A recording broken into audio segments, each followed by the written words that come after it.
How did someone already send a super chat? Yeah, so, well, first of all, welcome everyone. It's Shaker here with another live stream, and I've got a special guest. It's having some technical problems, so I'm sorry we're late. But yeah, it's Lady Genevieve. So why don't you introduce yourself, Genevieve? Hi, everyone. As Shaker just said, I'm Lady Genevieve. I'm attempting to watch this live stream on my phone while I do it so I can see the chat.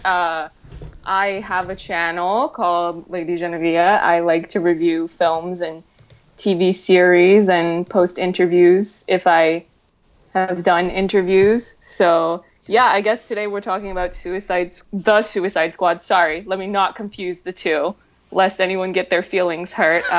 And the recent casting list that went up yesterday. So, yeah, I think that's about it. Yeah, so I found your channel, I think it was just after the Zack Snyder's director's cut event, right? Mm-hmm. And you were there and you did a video not soon after. So I've got a playlist of, videos that I did, other channels did, basically covering everything, about the event. And I was searching for other channels that maybe done something on it, and I found your video, so I was like, I added it to the playlist. So I've been following your channel since then. But before we talk about the Suicide Squad, I see Edgy Veggie has sent in a super chat of $2.99. I don't know why, he doesn't even like my videos, he doesn't even like my channel. But Edgy Veggie, thank you for your $2.99. He says, which OG squad member are you saddest to see gone? But we'll talk about that. We'll keep that in mind, Genevieve. Keep that in mind. I mean, I already know the answer, so you just say when, and I'll answer that question. And we'll get to the main topic then, which is the Suicide Squad. Nothing much was happening until yesterday when James Gunn tweeted out that the cast was official. So before we get to that, I want to talk about the logo, right? The logo of the Suicide Squad. So this is this is what James Gunn tweeted, the Suicide Squad from the original comics, or the original comics run. This is the logo they've always had in the past.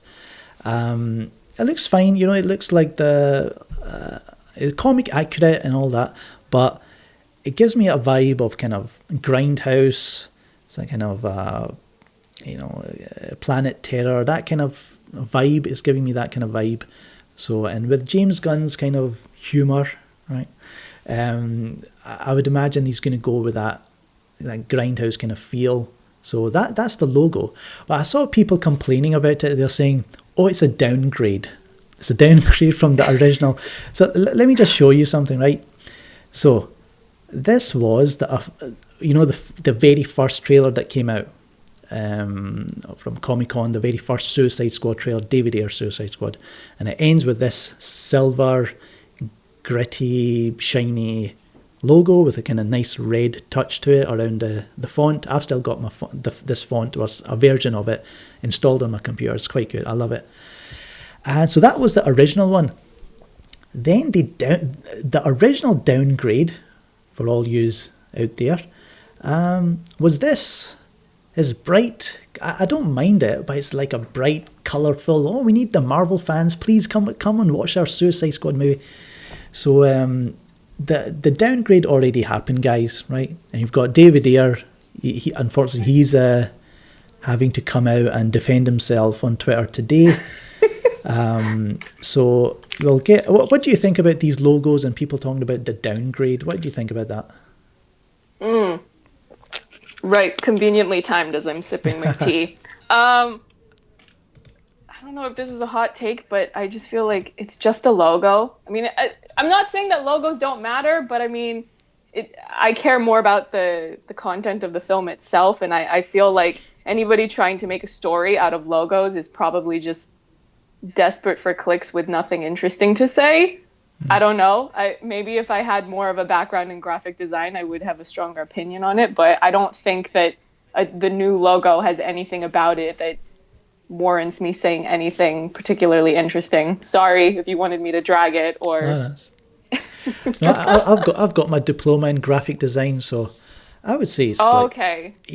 like it's fine. It's fine. It's comic accurate. It's going for that comics feel. It's going to be all over the top, silly and weird and everything. Kind of juvenile, I'm sure. James Gunn, his movies are kind of juvenile, and I'm not a big fan of it. But there was something else I wanted to show. What was it? So that was the logo. So okay, let's go through the cast. If I have it loaded up, for some reason I don't. So he tweeted out the image of. He said, "Don't get too attached," he said, and let's see. There you go. So he didn't tweet out this image. This is, I found it somewhere else, but this is just the faces of the actors as well. So we'll go through them one by one, right? David Dastmalchian, we all kind of heard about his casting. He's been in the Ant-Man films. He's been in The Dark Knight. So he's a really good actor, very kind of recognisable. I'm not sure if he has an accent all the time. I can't remember, but I'm looking forward to him. John Cena. He's not even there. What is the joke? Like the punchline that you can't even see him? You won't see him. So I love to hate John Cena. I think he's so corny, but he's good on the mic, and if you've seen the wrestling kind of shows that he's on. My favorite video of him is where he's speaking Mandarin, which just blew my mind, where I was going, when did John Cena learn Mandarin? That was just the coolest thing I'd ever seen. No, I mean, I think most of these, the names that they announced, they didn't share which characters they're playing, unless it's somebody that's returning, of course. But David, whom you already mentioned, is apparently playing Polka Dot Man, and I was reading the synopsis of that character, and I was going, that seems like an interesting set of abilities that, I mean, depending on who they get to design it visually, it could be something cool to look at. But I'm fine with this being the topic of the live stream, but I don't think that there's a whole lot to discuss, because it's like you don't know what the script is and you don't know who most of the people are playing. So it's really, even if the actor is great, it's so much down to just the quality of the script and how it's shot, how it's edited. It's like so many things that have nothing to do with the actors themselves, but we can still talk about the casting. Sure. I have no problem doing that. Sure. I mean, I think that the script kind of got, not the script, but the plot got leaked. Or not leaked, but it's been shared around. But it was coming from someone that I don't trust anyway, so what does it matter? So you have Jai Courtney's coming back, Joel Kinnaman, Joaquin Cosio, I don't know who that is, Flula Borg, Mailing NG, I don't know who they are. Nathan Fillion. Do you want me, because I took notes. I looked up basically everyone. All right, sure. Took down notes. Do you know any of those actors? Well, one of the things that I noticed is that a lot of these actors that I had not heard of were international, and I thought that was kind of cool, as to make the film have a more global feel and appeal. I mean, I don't know what type of characters they're playing, because if they completely change their accent or their character background, then it might not make a difference. But let me see. I think Daniela is, I believe, Portuguese, or at the very least, a lot of her work is in Portuguese. Juan Diego is from Argentina. Alice Braga is Brazilian. She's actually supposed to be in New Mutants as well, so maybe we'll get to see that in 5 years from now. Yeah. Mei Ling was actually personally chosen by Patty Jenkins to be one of the Amazonians in Wonder Woman. So, I mean, that was the name that I was most excited about when I looked up all the new people. Let me see. Joaquin is from Mexico. Flula Borg is from Germany. Oh, Jennifer Holland is dating James Gunn. So we love a good case of nepotism. I have no idea what her acting ability is. So I mean, I'm not making a qualitative judgment on her ability to perform a character, but I just, as soon as I saw that, I went, oh, okay. And apparently she was in Brightburn, but I didn't see Brightburn, so I have no opinion on that either. So Me neither. Yeah.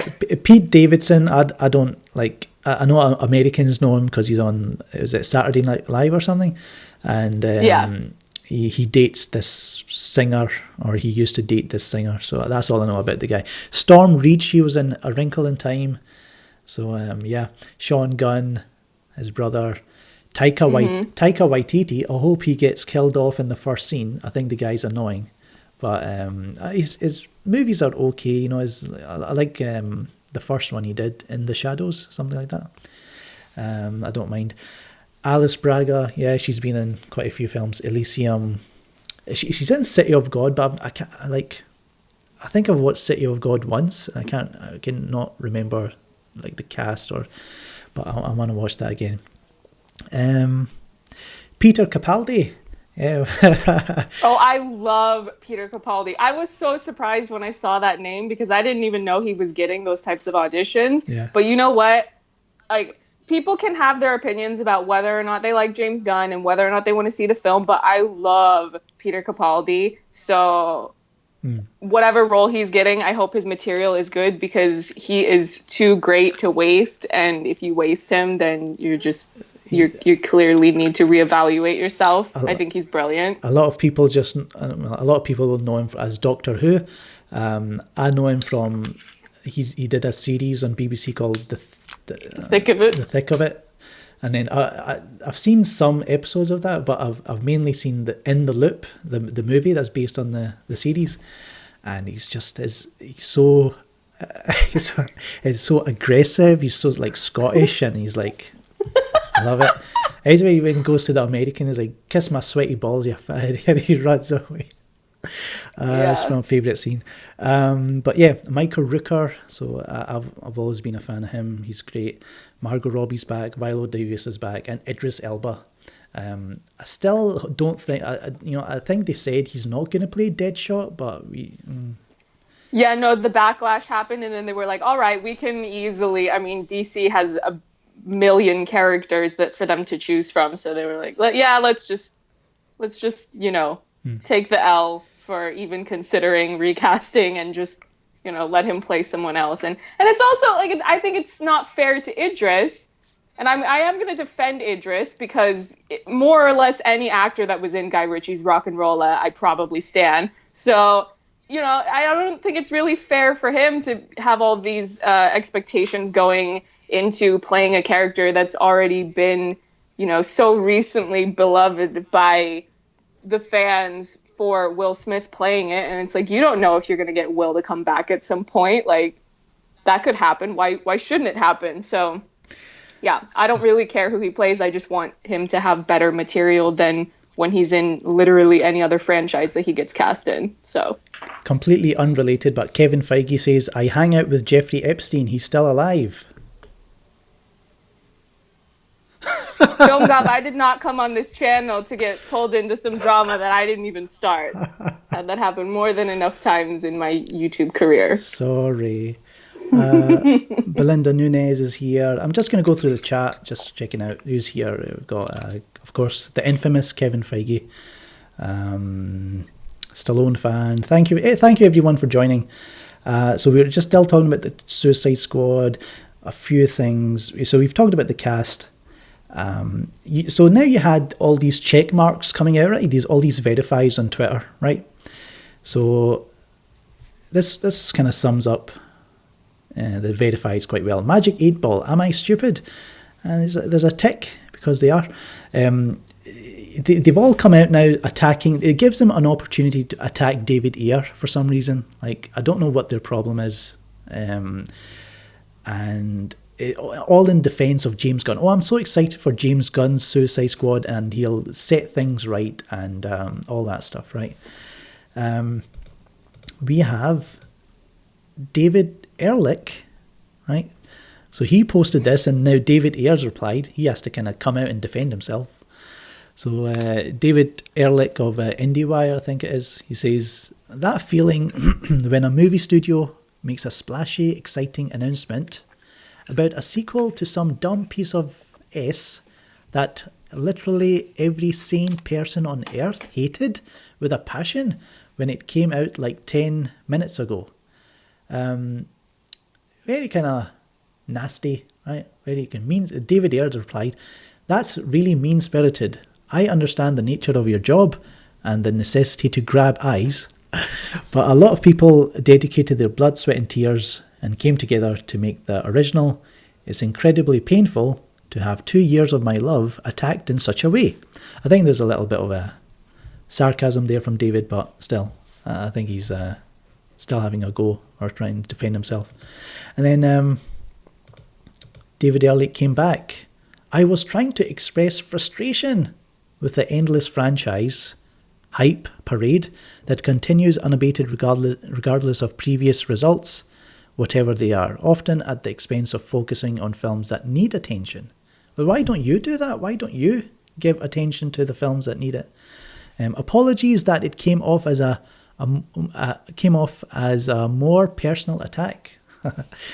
So David Ayer says, "Thank you. The film industry is exactly that, an industry. It keeps growing and moving forward, yet I know James Gunn will make something amazing. My frustration comes from being hammered for something that was not my original vision." So what do you think about that, Genevieve? I mean, I unironically loved Suicide Squad. I don't really believe in guilty pleasures when it comes to works. You either like it or you don't. I don't really like the culture of how media works when it comes to entertainment content. I think a lot of people who work in this industry take themselves way too seriously, and their opinions way too seriously. I mean, you can like or dislike whatever you want, but I don't know. I've had some really, really bad experiences in the media side of things where, I didn't like how certain people were conducting themselves and how they are really, clickbait oriented and how they will just make stuff up. And then it ended up getting me into some drama that I did not ask to be in. So now it's completely changed a lot of how I go about my channel, where if I don't like something, I would just rather not make a video on it and not make a video talking about why I don't like it. Like 9 times out of 10 anyway. But it's just stupid. Like, David's got better things to do. Why does he need to be getting into, discourse with people that are not worth his time? I feel bad that he has to still do that. But I guess he's, raising awareness to the fact that you should not just pop off at the mouth and think that you're not going to have any consequences for it. I think social media has made people way too brave, where, you say things, and just because of the fact that you're so far removed from that person, you're not worried that you're going to get popped in the mouth for what you say if you run off. But I should probably just stop there before I've definitely gotten way too bold at times where I'm going, I don't even need to be fighting this fight. So yeah, it's just, I mean, isn't it all like super redundant? Like, why? I don't even get why we still need to talk about this, that critics are toxic or that whatever. It's like, I just won't even give anybody attention. I block, like, if I don't like somebody's tweet, if I see them getting dramatic like that, I just block them or I mute them, and then I never ever give them the engagement, because that's what it's really all about. Hate clicks are still clicks, and people don't seem to understand that. So I just don't give anybody clicks. Yeah. Oh shoot, I just heard that. I can't hear what you're doing on the stream because the stream is muted, but anyway. All right, I was just the air horn. I love the air horns. So I get involved in that. I used to get involved with that all the time with Collider and all those people. So it's like I've mellowed a little bit. I would say I've kind of backed off, because there's like, it gets boring after a while, like, because but even with David Ayer, I think he's like sod it, I might as well kind of defend myself because no one else is going to do it. So I mean, we do it all the time. Our kind of DC EU fans, we're kind of always jumping in to any critic, any verified we see talking crap about Snyder or Ayer. We usually jump in, but I see it a lot on my Twitter, but I just don't get involved with it just because I don't want to give anybody attention. You know what I mean? Where it's like, if I'm giving someone attention, I want it to be because for a good reason, like I'm trying to pick films to make long reviews on where I really like the film and I want it to get the credit that it deserves, and you know, the people that make it the credit that they deserve. And I don't like this culture. It's super prevalent on YouTube as well, where it's like, just because you misbehave and you do things that you shouldn't, and that's why you're able to grow your name and your numbers and your following. I'm not a fan of that. So I just don't. But again, I have no problem with people, if that's what they want to do on social media, you know, like to try to kick off and put people in their place for having, you know, a really toxic attitude, then have at it. Because I mean, it's your social media account and you can do what you want. But I just don't get involved with it because it just makes me feel tired and I just don't want to do it. So just going back to that super chat that came in, like, who do you miss from the original Suicide Squad cast that's not here in the new one? Karen! Yes. Karen Fukuhara! Oh my god. I even saw somebody, it went viral in DC Twitter, well, viral, whatever, enough to get on my feed. That's what I consider viral, whatever. Where somebody had said, oh, why is Katana not in the Suicide Squad? You know, like, whose decision was that? And somebody quote tweeted and they just wrote James Gunn. And I went, man, I'm trying to stay out of this drama. Don't be tempting me to get involved. Because, like, I will if you come for my girl Karen. If I feel like people are not putting respect on her name, then that's it. And the thing of it is like, people can try to make the excuse of, oh, well, you know, she's on The Boys now. But I mean, The Boys only has I think like 8 or 10 episodes per season, and it's an ensemble show. So you cannot tell me that she doesn't have time, especially like, even if you just put her in a select number of scenes. You can't tell me that you cannot make that work. Like James McAvoy, when he was at San Diego Comic-Con, he had to promote 2 things at the same time, getting shuffled around. Like, if there's a will, there's a way, and there's no reason for her to not be in it. But anyway, yeah, that's. I mean, I love the original squad, but you know, if you make me pick one, then that's my girl. So. Yeah, I was kind of surprised that she's not back of all the. Yeah, I mean. It's always like a revolving door with the Suicide Squad, so I guess, you know, I'm sure they're planning the 3rd movie as well. So hopefully we can get back Will Smith as well at some stage. Jose M is asking, will Kevin Feige take Bob Iger's place on Apple's board, because Bob Iger, he quit, he resigned from Apple's board just after Apple announced their streaming plans. Did you hear about that? No, the only Apple news that I was paying attention to was the fact that Jason Momoa's got a new show on Apple, and that I still do not have a trailer for the show that Toby Kebbell will be on. That was the only thing that I paid attention to. I don't get involved in the corporate drama because I'm going. I don't think we, the general public, know anything about what those people are really doing. Whatever information gets filtered down to us is probably very strictly, tightly controlled. So I don't know much about, you know, what difference that makes. So it was always strange. Like, why is Bob Iger on the Apple board? Like, they're supposed to be kind of in competition, but anyway, he's resigned now. So the Jason Momoa's drama is kind of post-apocalyptic kind of drama. It looks okay. I don't know if it's something I would kind of pay. I mean, it's only $4.99 a month, you know, so it's not bad to get the Apple service. So it looks all right. What did you think of it? Did it get you excited?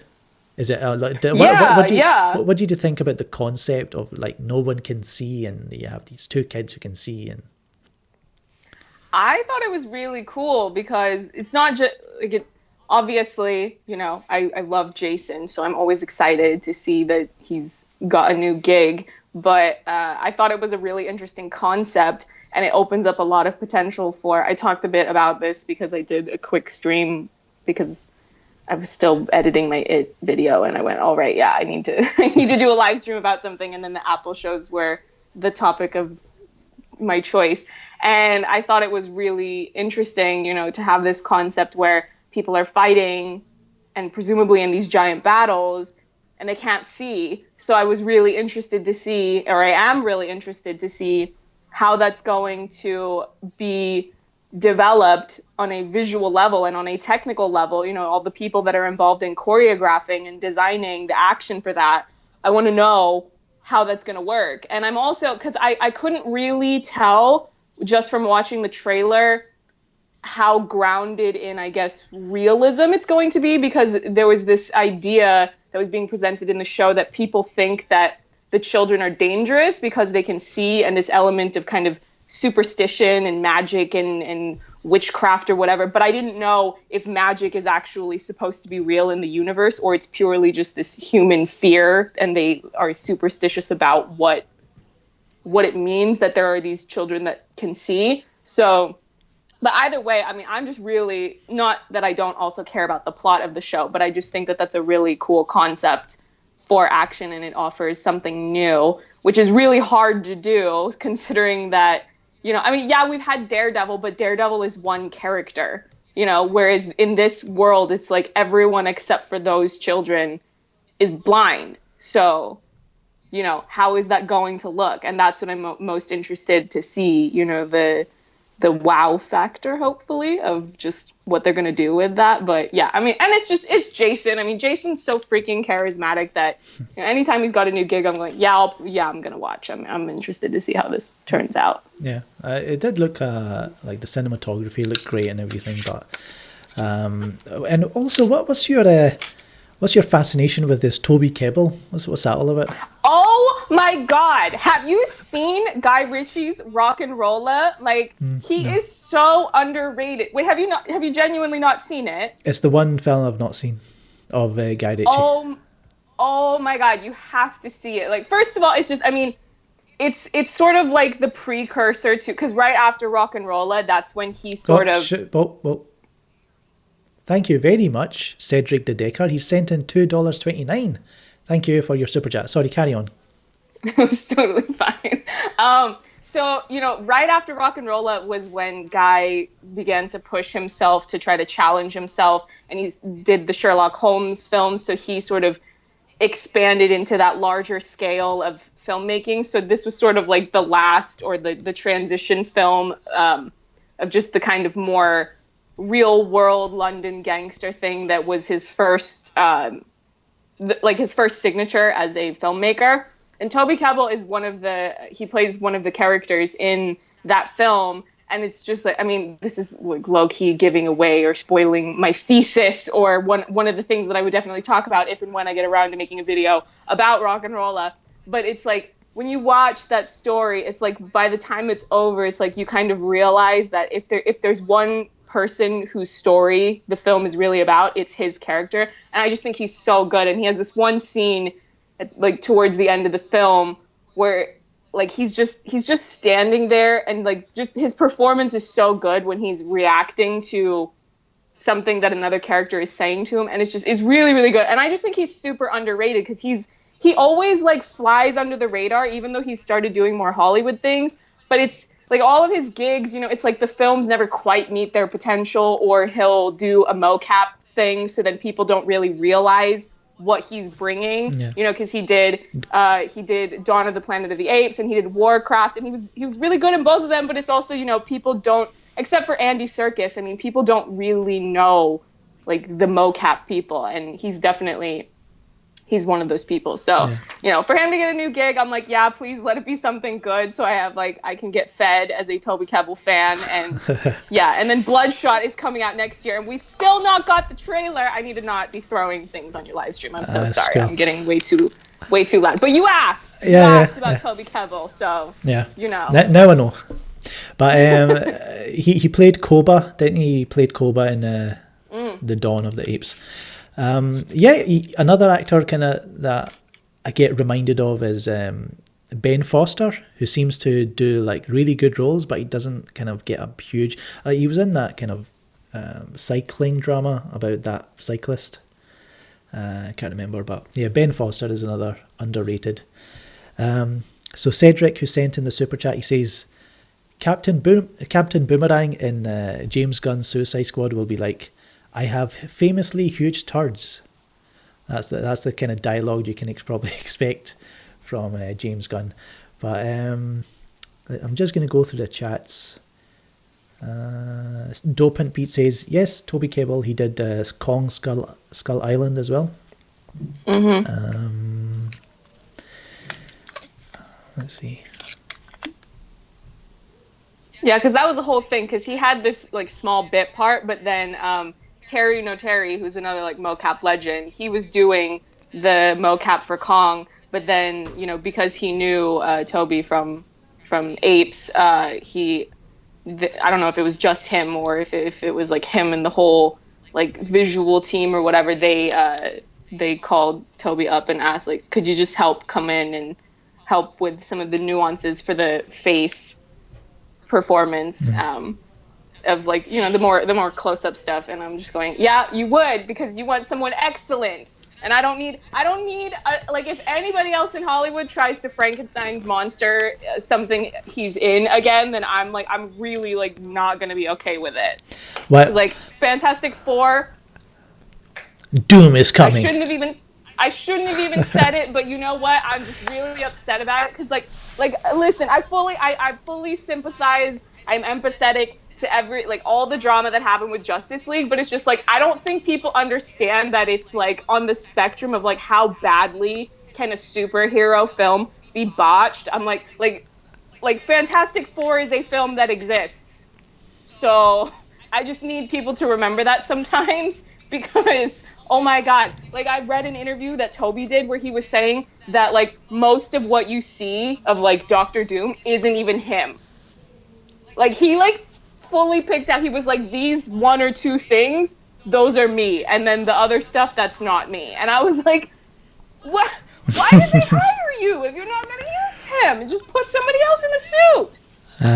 Sure. No, you should talk now. I'm getting way too turned because you asked me about Toby Kebbell, and this is what always happens. What if, right, Matt Reeves is Batman and he'd cast Toby Kebbell as Scarecrow? I talk about this all the time. Ever since they announced that Matt Reeves would be doing the Batman, I was like, you need to get Toby Kebbell in your film, because you've worked with him and you know that he can absolutely act his face off. But what if they just put him under all that kind of mask, like Scarecrow or something? You just put a rag on his head. I just want him to get a hole in it. They put a rag on his head and that's it.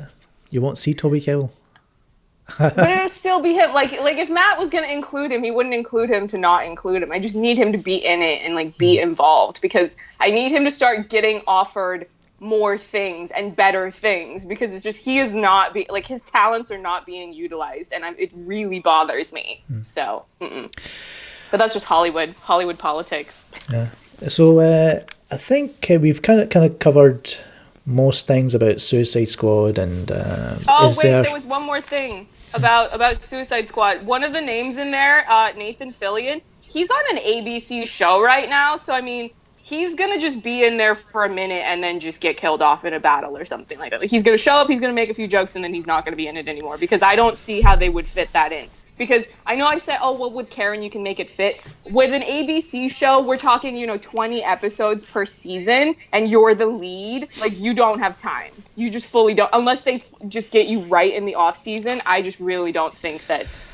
I've never. I would be very surprised. I've never understood like this kind of fan worship of this guy, like Nathan Fillion. It was just like, he was in some Joss Whedon stuff and people love him for that, I guess. But I guess you have to be from a certain generation to be a fan of him.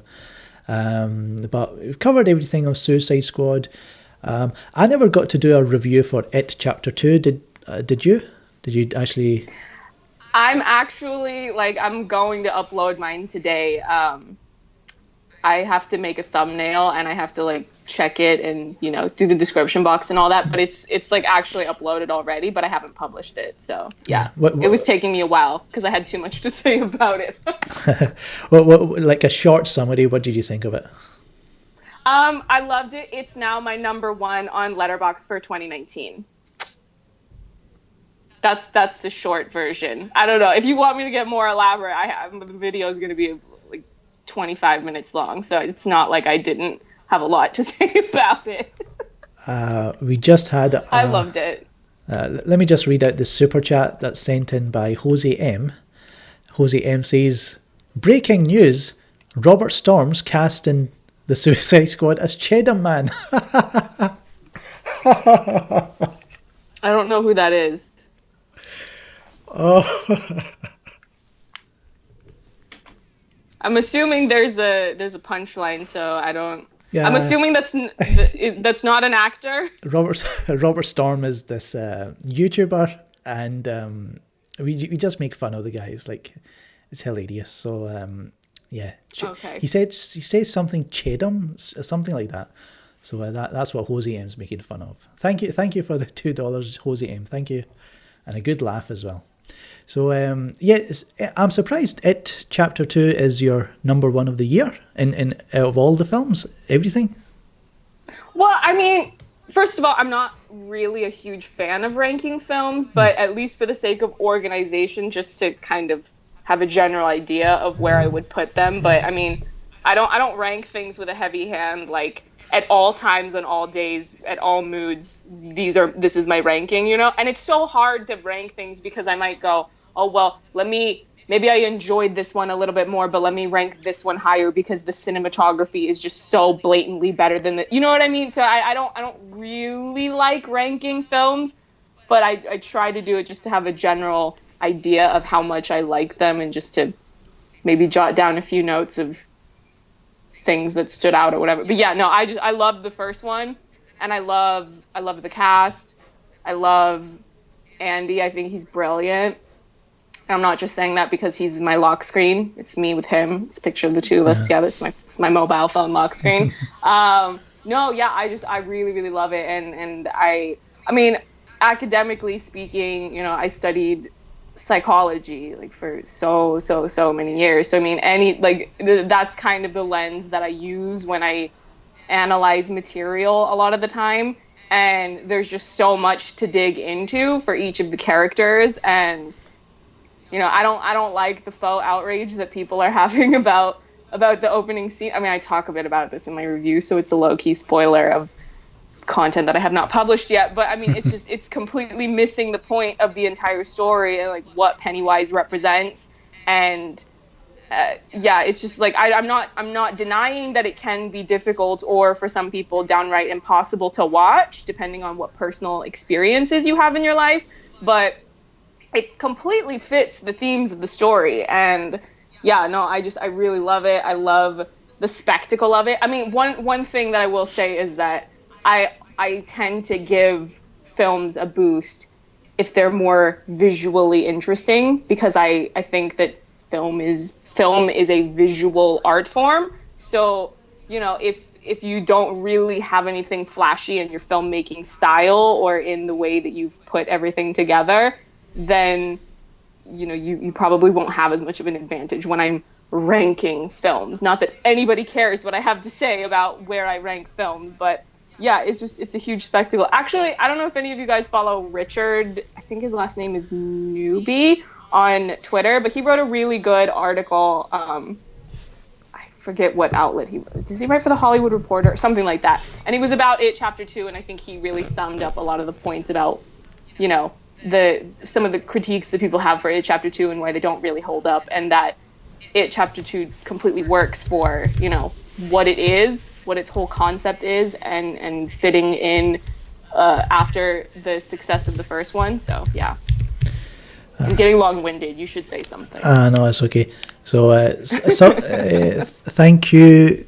Code Awesome28. He sent in a super chat for £4.99. Thank you. How do we fix the film industry?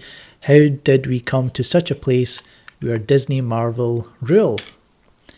Yeah, what do you think about that? How do we fix it? I think that people, like, the way people get so worked up about the Disney monopoly. Like, I'm not saying that a monopoly is a good thing. I'm absolutely not saying that. But at the end of the day, the show business is a business, and it's about making money, and whatever you want to support or not support, the loudest voice that you can have is with your money. So I mean, I get a little bit more, not angry, but I kind of raise an eyebrow when I see people who get really loud on social media about how much they don't like certain content. and then they still buy tickets to see that content. So I'm not telling anybody what to see or what not to see. I just think that that's the first thing that people should remember, is that if you want, like for me this year, I've been trying to go see a lot more different types of films. So I mean, like, you know, like Where'd You Go, Bernadette? I don't see anybody on my Twitter talking about Where'd You Go, Bernadette, but I freaking love that film, and I thought it was so good, and I wish I'd been able to see it again. But I mean, its run was so short because it's not this massive blockbuster with this huge marketing publicity train like pushing it forward. But I mean, I love that. Hopefully it'll be on Netflix or something some point. And is that a Richard Linklater? Where'd You Go, Bernadette is the one with Cate Blanchett and Billy. I don't know how to pronounce his surname. That's really bad. Crudup. Billy Crudup. The guy from Watchmen. Yeah. So it was really, really good. And like The Kitchen, that was really good. You know, like all these films. Like, that's another thing. This is not completely about Disney. It's more so just about film in general. When people complain, oh, there's nothing but sequels and franchises and remakes and blah. Yeah. That's not true. That's just objectively not true. There are so many films out there. You just don't go see them. So first and foremost, just like you need to speak with your money. That's all I can really say. Yeah, I mean, what I do, like you were talking about earlier, how you find it hard to kind of make what do you call it, ranking films and stuff. So I'm on Letterboxd, right? So I've got separate lists for different types of films. I've got franchise films coming out this year, I've got standalone films coming out this year, foreign films that came out this year. So in my standalone films, I've got 54 films. Right? That's quite a lot. 54 films this year that are not sequels, they're not franchises, nothing like that. So yeah, like you say, you just need to, what I do is I just kind of remove everything Disney and everything Marvel. I don't want to watch them, I don't care. I've watched enough Marvel films to know what they're like, so I stopped a long time ago. Disney I've never cared for. So when you start looking at, you know, what films are coming out, what were people talking about in the indie space, what are talking about on festivals, before you know it, like horror genre, sci-fi genre, Netflix, before you know it, you've kind of built up quite a huge list of films. So I don't know why people still keep, you know, saying, like you say, oh, it's only sequels that come out and stuff like that. So what was, someone said something here. Yeah. So it was Richard Linklater who directed the Bernadette film. Let's see. So It Chapter 2, right? I mentioned this in my last stream. It felt like an extended cut, like I was watching an extended cut, like scenes that I didn't really feel should have been there. Like when Eddie goes down, like adult Eddie goes down to the... Oh no, I love that. I thought that was completely necessary to like addressing all of their traumas, because like everybody has their own traumas. I'm actually wearing an It Chapter shirt right now that was I got it from the LA experience. It was like an exclusive shirt to that experience. And actually, like, I want to see more stuff, because I know that there were things that they cut out. Like, I could, because I was going through the trailer, scrubbing, you know, to have images to, because it was, you know, the main bulk of the review that I'm posting later today is voiceover. So, you know, there's like images and clips to be playing over what I'm talking about in relation to the different things that happened in the film. And there were certain clips where I was going, excuse me, like that was not in the final cut. Like I want to see everything. Like I'm that person where I'm like, oh, you know, a 3-hour cut of Lord of the Rings. Yes, absolutely. Let me sit down and watch that. Cause like, I'll give you 2 examples, cause I'm literally giving away my video, but whatever. It's the part where they're entering the lair, and then Beverly gets pulled down underwater by the old lady like monster. You can see a shot in the trailer of her like underwater, and the creature's holding its hand on her face like that. Yeah. And then also, I was so surprised that this was not in the film. Like Mike had a whole sequence where presumably he was visiting his childhood home, and Pennywise like torments him there the same way that everybody else got their own sequence. But of course, it was of course it was Mike's content that would get caught again. And Pennywise like jumps out of the side window, and you can tell that it's Mike and it's his home, because if you look closely at the surroundings, everything is burned. And I'm like, well, whose parents died in a fire? Mike. So I didn't think every character needed, like every adult character needed an encounter with Pennywise. I just didn't feel that was necessary. Like the kids have done the hard work in the first film, and there was just one or two scenes that I was like, they could just get rid of this. But I mean, Andy Muschietti, this guy's a madman. He wants to go back and film new scenes and make a supercut. And I fully support him. I fully support my Argentinian king, Andy Silencio Muschietti. I love him. I love him. I think he's brilliant. That's how you pronounce it, Muschietti. So thank you. Oh, there's another super chat here from Film Trigger. Awesome channel. $5. Do you think recent critic backlash for Joker will keep Warner Brothers from moving forward with the DC Black label? No, because they're getting a level of praise that, you know, with the film, with the film circuit. Like, the funny thing is like, for all the botching that Suicide Squad experienced, it was still like the first of this kind of modern era of, like, I mean, obviously, you know, Heath Ledger got his Oscar back, you know, a decade ago. But as far as like kind of the modern era of superhero film content, superhero cinematic universes, Suicide Squad was the first one to get that, like, you know, dip into that scene of award show legitimacy, and, you know, and it totally deserved it. Like, we stan a legend, Suicide Squad. But you know, like, Joker is on a completely other level of getting into that scene and working that circuit and getting, you know, all these awards and international critical acclaim and praise and whatnot. So, I mean, you know, there's no reason for them to walk away from that now. I think it showed them that, you know, obviously we don't know how much money it will make, but I think it'll make, at the bare minimum, enough. And, you know, like, I don't think it will flop, like, even because, again, what did I say? You know, like, you have to answer with your money, and people have this thing where they hate watch things. So even people that have been bashing it when they haven't even seen it yet, they're still going to go buy tickets and see it.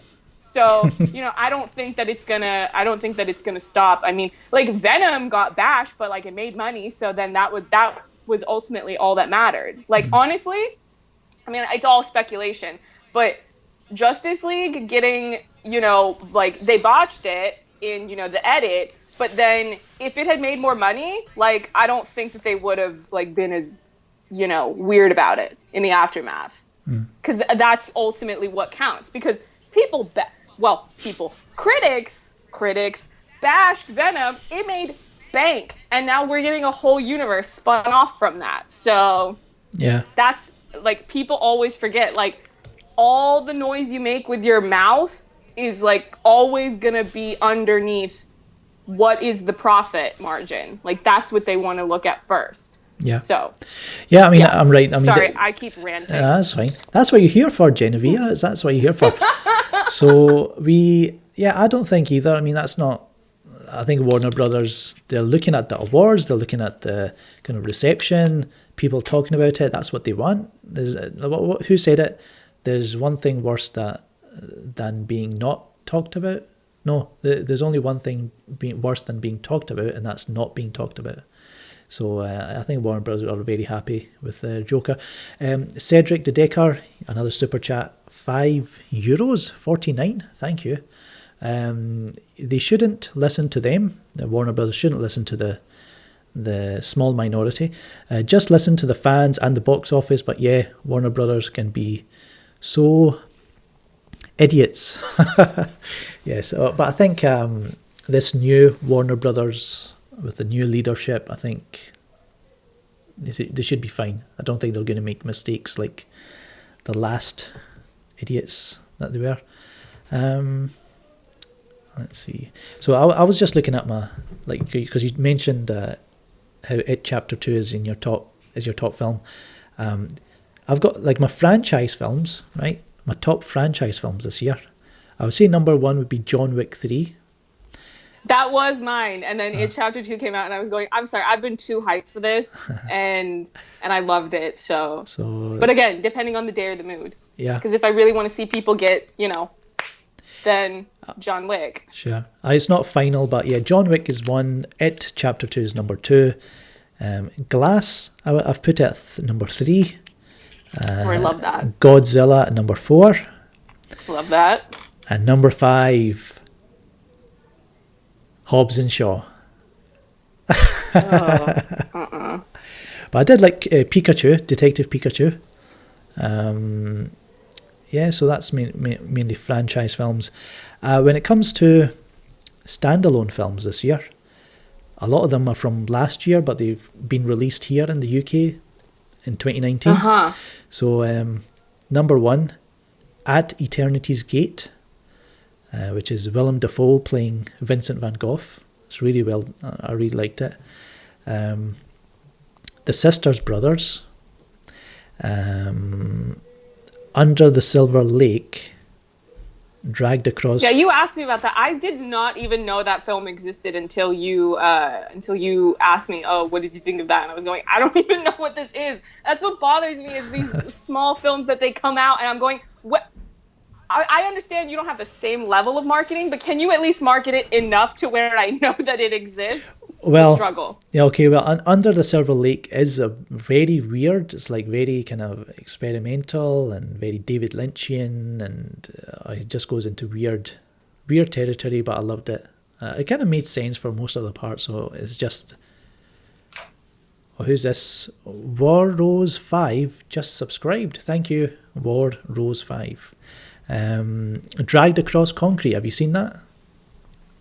No, see, this is what I'm talking about, where all these small films where it's not even like I know that they exist, but I don't know where they're playing, so I don't actually catch them while they're out and I need to go find them later. It's like films where I just legitimately don't hear that they exist, so I don't know where they get marketed or if they get marketed at all. Yeah. I mean, I would all those films I mentioned, I think you would like them. And also The Mustang, I think I sent you a link on that.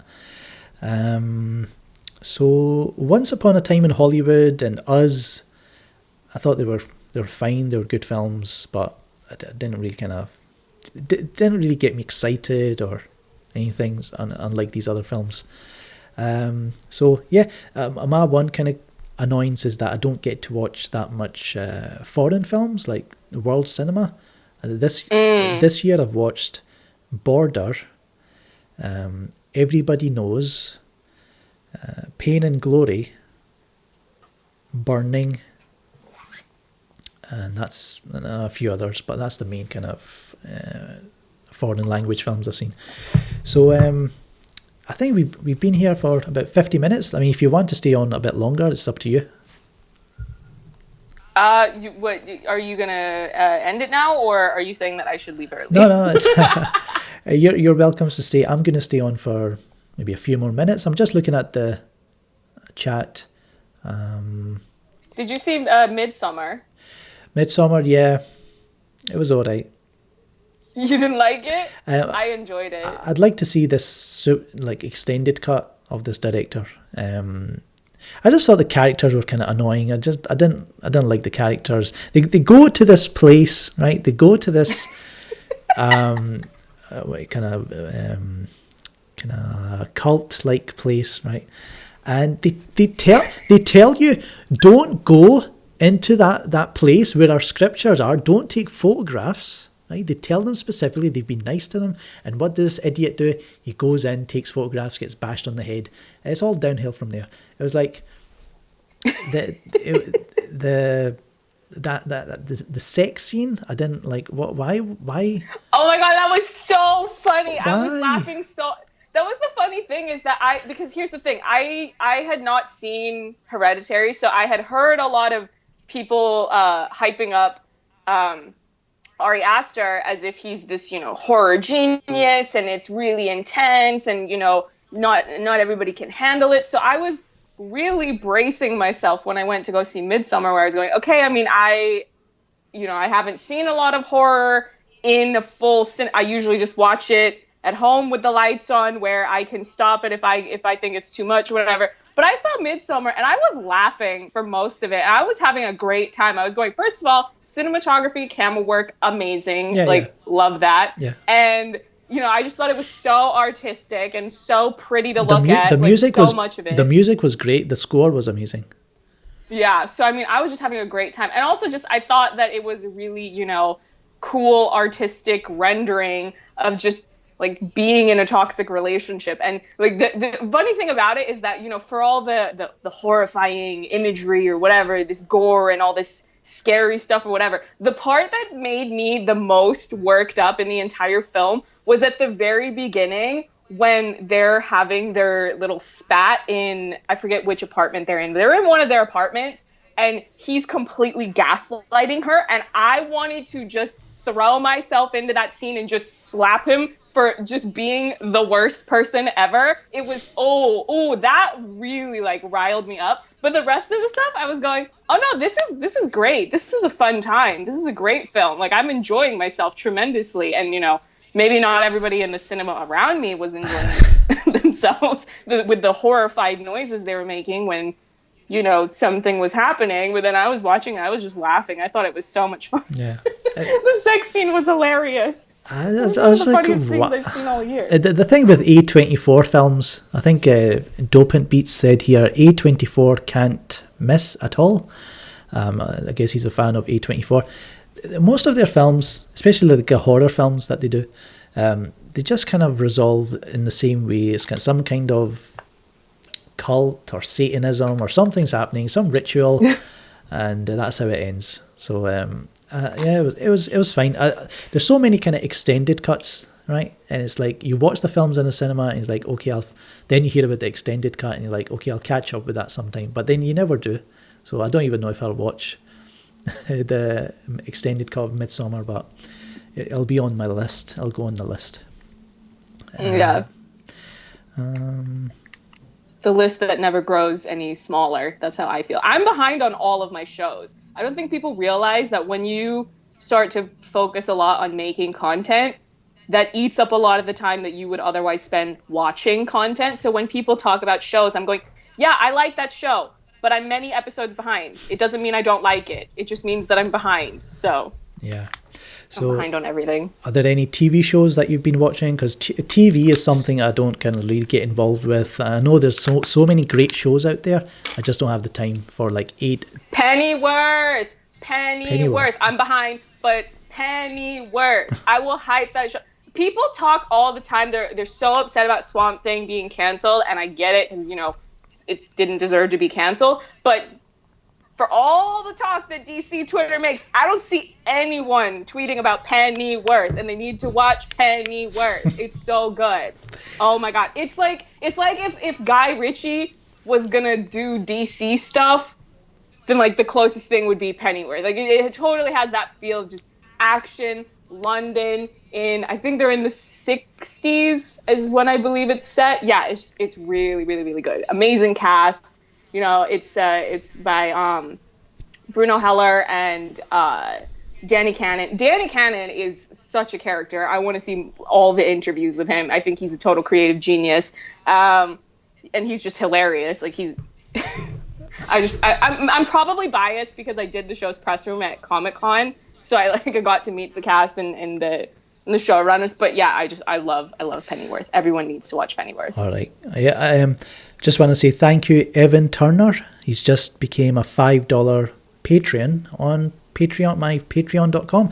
And here's the thing, right? Some people, they send super chats, right? And that's cool. They do it on the live stream. Dopant Beats is sending another $2. Thank you very much, Dopant Beats. $2. So that's you can do that. That's fine.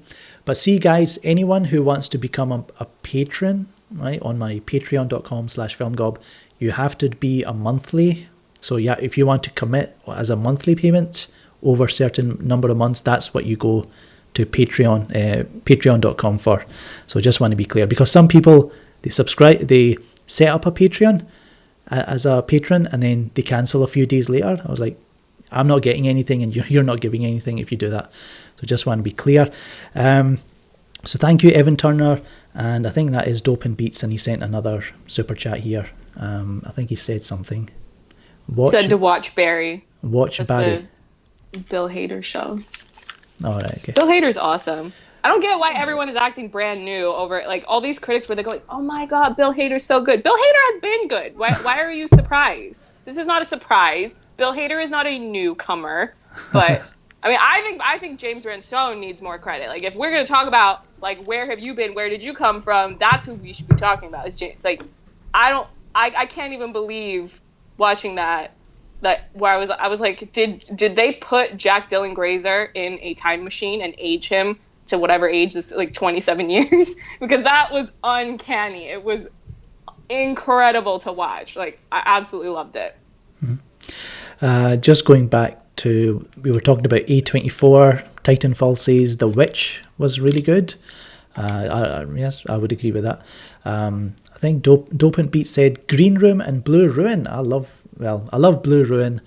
Have you seen, what's the director's name? Jeremy Saulnier? Have you seen his films? If I do, I don't recognize him by name. No? Oh man, you need to check out his movies. I would say, let me just bring up his... I'm behind on everything because there was like a fair few years where I just was not keeping up with film releases at all because I was just caught up in other things, and now I've found my way back, so now I'm playing catch up for the last I don't even know how long. Yeah. So Jeremy Saulnier, he's done Green Room, which was it? What's his name? Was that the Eli Roth film, or was that something else? No. It was directed by Jeremy Saulnier. It was a punk rock band is forced to fight for survival after witnessing a murder at a neo-Nazi skinhead bar. Oh, wait a minute! I know why I've heard of that film. Do you know the YouTube channel? I don't know how to pronounce his surname. Ryan Hollinger. He reviews. He makes these really like well-written video essays on horror films. Although he actually did. It's funny that this live stream started off being about James Gunn, the Suicide Squad, because Ryan did a really good video on Scooby-Doo, and it completely changed the way that I saw Scooby-Doo. But yeah, he did a video on that film that you're mentioning, and I remember watching it because I was going, well, I don't watch a lot of horror, so I can just watch this and get the tea on which ones are really good. And yeah, he had really good things to say about that one. Yeah. I mean, I did like it. I didn't love it as much as Blue Ruin because I think that was amazing. He also did Hold the Dark for Netflix, which was a little bit mixed reviews came out for that, kind of confusing. But his very first, Jeremy Saulnier's very first film, Murder Party, is a Halloween comedy horror film. I think it's hilarious. It's kind of lower budget. He has some of the same actors he uses in his other films. But Murder Party is if you're going to watch movies on Halloween, that is one to watch. I'm sure you can. I'm going to watch Constantine on Halloween. That's what I'm going to do. My boy Keanu. Oh my god! I wanted to do a video on Keanu Reeves. How we all love Keanu Reeves, blah blah blah, and all these idiot Marvel fans think he's going to be in their movie. Like, give me a... He said no how many times now? I wound up the Marvel fans so much, like, during that time. And I've got so many kind of receipts, screenshots of Keanu Reeves being hounded by the media about when are you going to be in a Marvel film? When are you going to be... And he's like, I don't read Marvel comics. I've never have. Wolverine, I kind of knew a little bit about. He's cool. But he's always been like towards, like he says, I used to pick up some comics, but Marvel was never a thing for me. So they keep hounding the guy. And now that IGN's at it and all these idiots. So, yeah. Sorry about that. But we can, if the topic of conversation is Keanu Reeves, I am always prepared to take all the time to talk about my Asian king, Keanu Reeves. Like, because I have a poll up on my channel right now to ask people, what to vote on to pick a topic for next month. And like 3 of the options are Constantine, Suicide Squad, and the Shazam, and like the results keep going like this between those three, where it just like people want me to review all of them, and I'm going, well, I want to review all of them, but I can only review so many things so quickly, so just Yeah. pick the one that I'm doing first. And yeah, no, Constantine needs a sequel, and like Uh, Keanu's more popular than ever, so now is the time to do it. Like, go back, revisit it, and he wants to do it. Like, give him the sequel. So Super chat from One Step Further. He says, "Keep crushing it, Gob. Thank you, One Step Further." Stallone03 says, "Constantine movie is better than the TV show." I wouldn't know the TV show. I've never watched it, but have you seen the TV show at all, Genevieve? yeah, I watch. I mean, the thing is that I have and do tend to watch a lot of shows just for the sake of trying to be informed on what's more likely to be doing the promotional circuit at conventions, because if I get in a position where I'm doing press rooms, I like to already know what shows are. And I watched it. Like, I think the main, like, unanimous feedback about Constantine, the show, was just that people really, really love Matt Ryan, the actor who plays the character, and they just really love his performance. And that's why, I mean, they brought him back on like in the CW DC universe, whereas like he was popping up on different shows, and then they added him onto Legends of Tomorrow, and that was purely due to the fact that like he did something with that character that they really liked. So I don't think it's fair to really compare him to Keanu Reeves, because Keanu had like one film, which is a 2-hour story, whereas Matt has had many more hours to develop it in a way that you cannot do with one film. So it's apples and oranges. But yeah, so I don't remember a ton about the story when it was on the show, like, but I remember his performance, and and I get why he's been so popular. So. So yeah, the Matrix movie's coming up. The Bill and So Ted is excited. coming up. So it's gonna, yeah. So did you see the clip when someone said to him, "You've been labeled the internet's boyfriend," and he's like, "What?" And he's like, what? That's total Keanu, though, where he just is completely oblivious. There's this one interview that he did on the John Wick 3 press circuit, and the interviewer is giving him compliments, and he's just going, well, that's not true. And he's like, it's very kind, but no. And he keeps trying to deflect and change the subject. It's just hilarious, where he just legitimately cannot take a compliment. And I'm going, yeah, that's my man right there. That's totally how he is.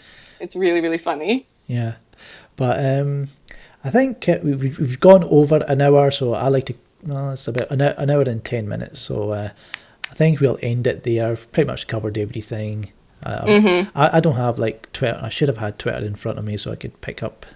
But it's usually quiet on a Saturday. Usually the news kind of comes out during the week.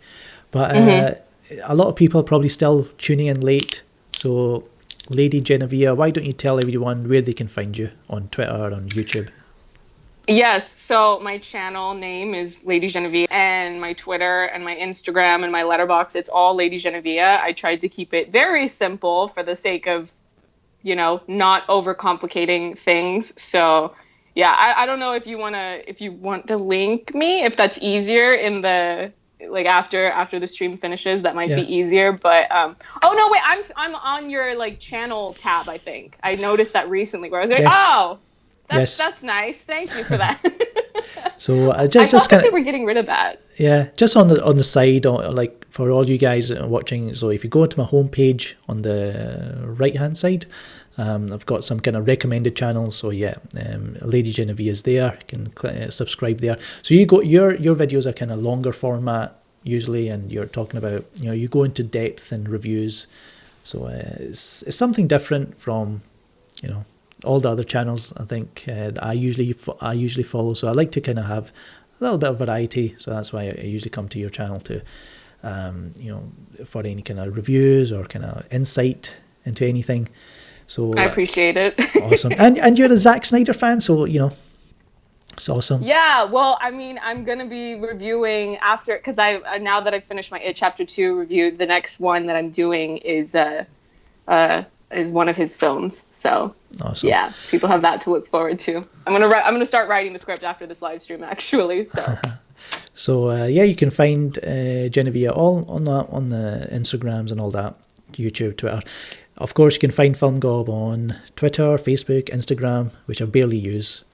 Letterboxd, Twitch, Discord. Link is in the description. Patreon, you can go there if you want to support us. But yeah, it's been an awesome stream. Thank you, Lady Genevieve, for being a guest. And I'm not sure who's going to be the next guest, but we'll find out. I'll probably reach out to a few people because now I've got Skype working and it actually works. Almost gave me a heart attack before we went online. I was like, what? Why is it not working? But yeah, thank you, Genevieve, and thank you everyone for tuning in. I'm Shaker, she's Genevieve, and you're not. Bye. bye.